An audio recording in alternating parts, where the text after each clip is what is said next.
durable et branché. Une série balado techno-écolo d'Ubisoft Éducation pour réfléchir ensemble à notre futur. La maison de demain, elle ressemblera à quoi? Dans cet épisode, on explore les technologies du futur. Salut, moi c'est Ludovic. Et moi Delano. Ici Fatou. Et moi Torsa. Aujourd'hui, mes amis et moi, on te parlera de la maison de demain. Pas demain là, mais demain, dans le futur. La maison du futur. Parce qu'on sait que l'industrie de la construction est très polluante. On y utilise plein de matériaux qui ne se recyclent pas ou encore des produits toxiques nocifs pour l'environnement. Ensemble, on se demande comment on fera pour construire des maisons plus vertes à l'avenir. La maison de demain, c'est d'abord et avant tout une maison durable. Qu'est-ce que ça veut dire ça, durable exactement? Une maison durable, c'est une maison respectueuse de l'environnement. Elle va émettre le moins de polluants possible et consommer le moins d'énergie possible. Aussi, elle est construite en préservant le paysage qui l'entoure. Il y a plein de technologies qui permettront aux maisons d'être plus durables. Avant d'aller plus loin, écoutons le Vox Pop préparé par Fatou. Elle a sondé quelques passants sur la maison du futur.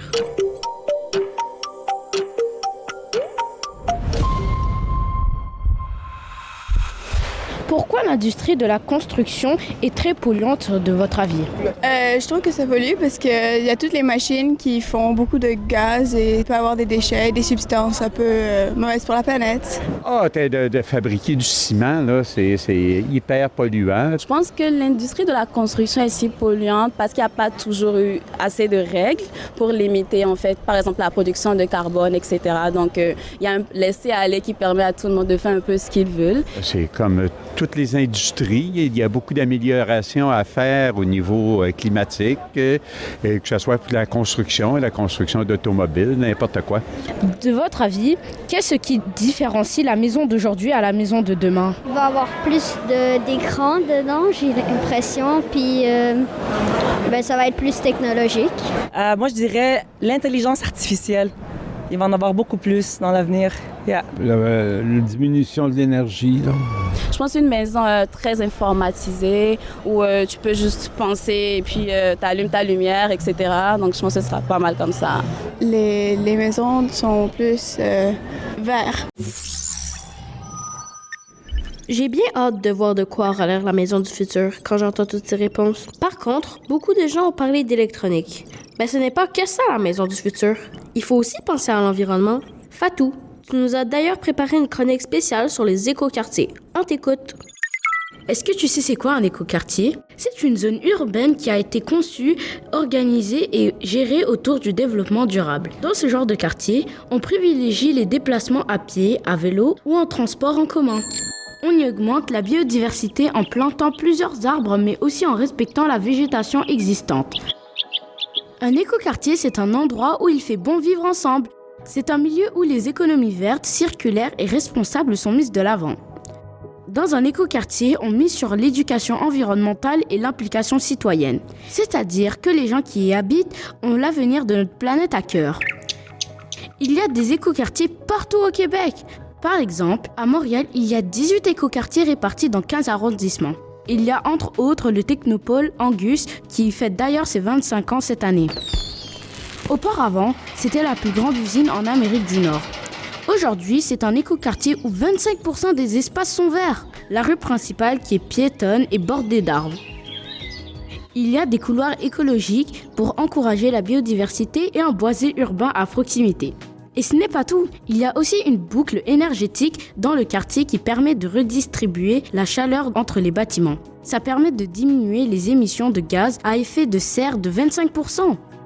Le premier écoquartier de Québec est celui de la Pointe-aux-Lièvres, ouvert depuis 2017. Toutes les habitations ont un toit vert et les résidents économisent sur le chauffage grâce à leurs grandes fenêtres qui font face au sud.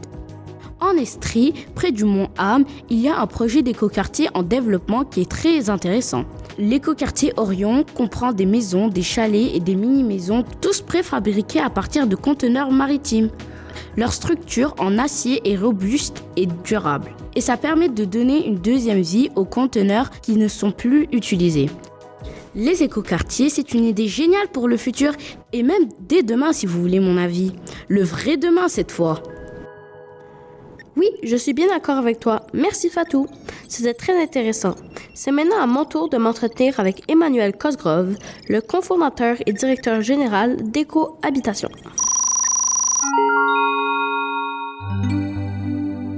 Bonjour, Monsieur Cosgrove. Bonjour. Parlez-moi un peu d'Éco-Habitation. Éco-Habitation est un organisme à but non lucratif et ce qu'on fait, c'est aider les gens à comprendre comment diminuer leur empreinte environnementale à la maison. Souvent, on n'associe pas nécessairement notre impact écologique avec là où on habite, mais Éco-Habitation est là pour nous rappeler que environ la moitié de l'impact qu'on a sur la planète, sur les écosystèmes, sur la flore et la faune, sont dus à notre maison et comment on l'habite. Vous aidez les gens à construire des maisons durables.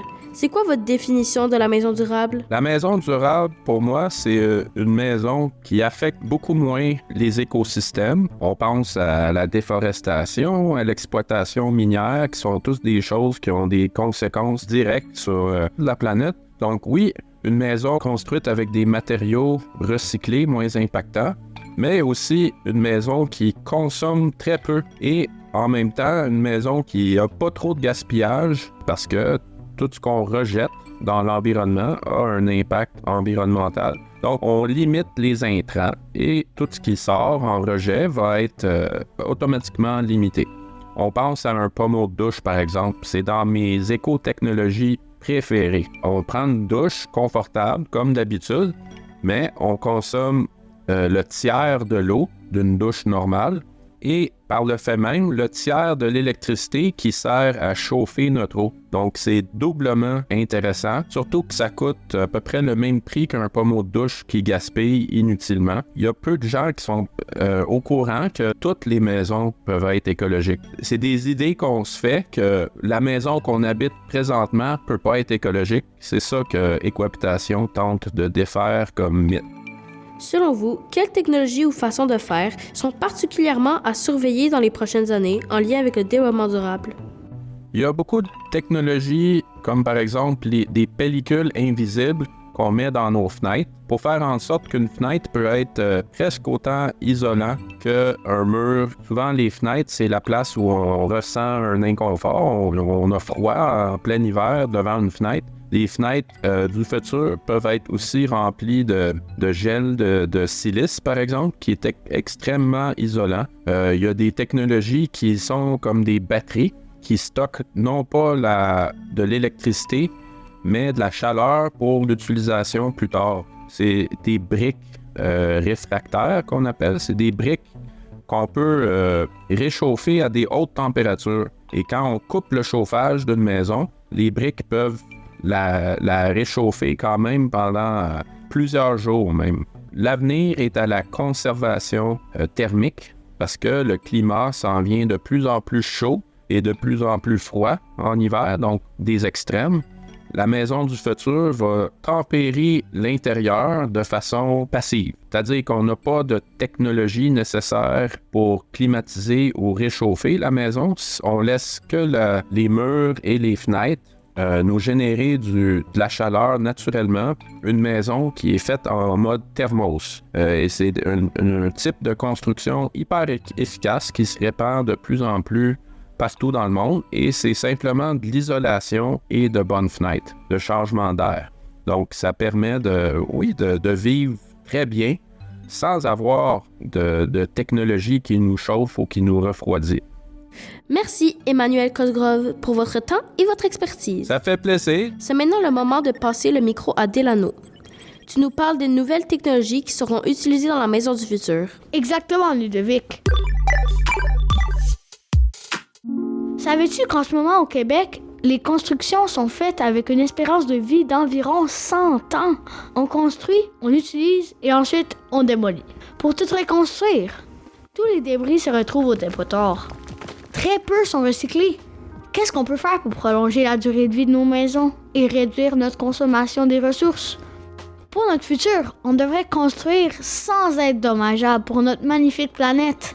Il y en a plein des matériaux intéressants à utiliser. Pour la structure d'un bâtiment, on peut la fabriquer en acier, puisque ce matériau est très durable et qu'il peut être recyclé à l'infini, sans affecter ses propriétés. Il existe de plus en plus de matériaux de construction durable, faits à partir de matières recyclées. Par exemple, des comptoirs faits de verre recyclé. On prend des vieilles bouteilles en verre, on les casse, les égrène et ensuite on les assemble pour faire un matériau durable similaire au quartz. Il existe aussi des tuiles faites à 100% de déchets de plastique qui proviennent de la construction d'immeubles. Elles ont une longue espérance de vie et elles sont très jolies. Et aussi, as-tu déjà entendu parler du mortier? C'est le ciment qu'il y a entre chacune des briques d'un immeuble. Eh bien, la compagnie québécoise Brick Recycle a mis en place une machine qui enlève le mortier au laser. Ça permet de récupérer 99,5% des briques, comparativement aux 15% avec la façon manuelle. 99,5%, c'est fou! Parlant de briques, il y a aussi Fab Brick, une compagnie innovatrice qui fait des briques à partir de vêtements recyclés. Les vêtements sont découpés en petits morceaux, ensuite séparés par couleur, qui forment des briques colorées ou multicolores. Elles sont résistantes et esthétiques. Elles donnent une apparence moderne à votre décor. T'imagines, prendre ton petit déjeuner dans une cuisine faite de vieux jeans? Ça serait vraiment bien. Dans le même ordre d'idée, la maison du futur devrait avoir un bac de recyclage textile, à côté du bac à compost et à recyclage. Les tissus mis dans le bac pourraient se rendre dans la défibreuse de renaissance pour devenir de la bourrure pour des nouveaux produits. Comme on vient de le voir, il existe plusieurs matériaux de construction qui proviennent de matières recyclées. C'est une bonne façon de redonner une deuxième vie à des matériaux déjà existants. Ensuite, la maison du futur devra être indépendante et autonome. C'est-à-dire qu'elle devrait avoir un système pour recycler l'eau de pluie et des panneaux solaires pour générer de l'énergie verte. La présence d'un potager sur le toit permettrait aux occupants de se nourrir tout en évitant de se déplacer à l'épicerie. Ça contribuerait à la réduction de déplacements inutiles et la réduction d'achat de produits emballés.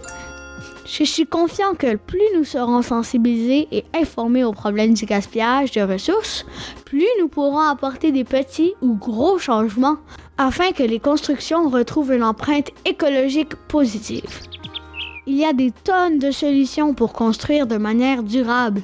Il suffit juste d'avoir un peu plus d'imagination. Dorsa, tu conclus l'épisode? Bien sûr, Delano.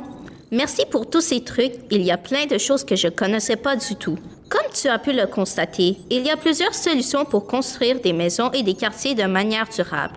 J'espère que l'endroit où j'habiterai plus tard sera aussi cool que tous les projets dont on a parlé dans cet épisode. La maison du futur, ça peut aussi commencer demain.